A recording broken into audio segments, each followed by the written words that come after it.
5 members of India's squad for the Border-Gavaskar trophy have got an early taste of what conditions are on offer in Australia. 2 of them have seriously upped their stocks, the others not so much. Here's a report card from the 2 unofficial tests between India A and Australia A. So much of the spotlight was on Abhimanyu Easwaran, but he's not helped his cause for a test debut at Perth. A string of low scores with a top score of 17 across the 4 innings, but more worryingly, it's the manner of dismissals.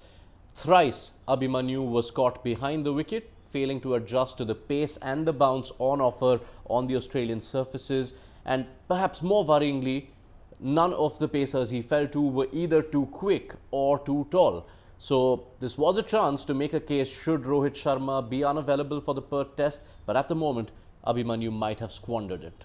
Abhimanyu's opening partner for the second game was Rahul, who was flown in earlier than expected to Australia to get some time in the middle, but Rahul didn't make much of a mark. Scores of 4 and 10.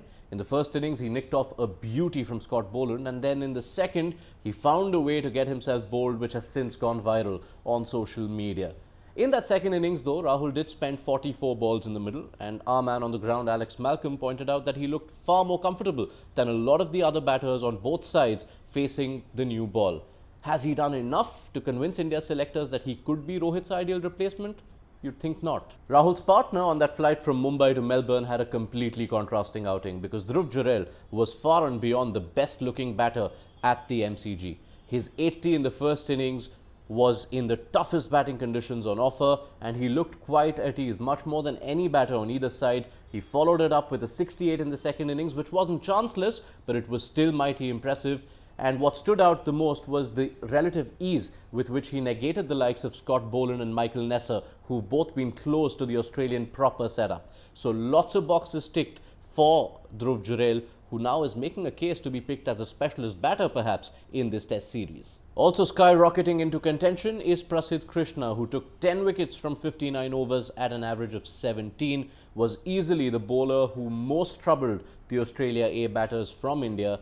And while bounce was always going to be a big factor for Prasidh with his height, he's also added a lot of accuracy on the evidence of these outings, which will stand out given that that's where he was lacking when he debuted in tests in South Africa last year. He seriously worked over Marcus Harris, getting him out thrice. Only 2 of his 10 wickets were of specialist bowlers, and he also added a batting cameo at the MCG. So all in all, lots of boxes ticked for Prasidh Krishna. And finally, Nitish Kumar Reddy, who aside from a 38 in the second innings at the MCG, really failed to make much of an impression with either bat or ball.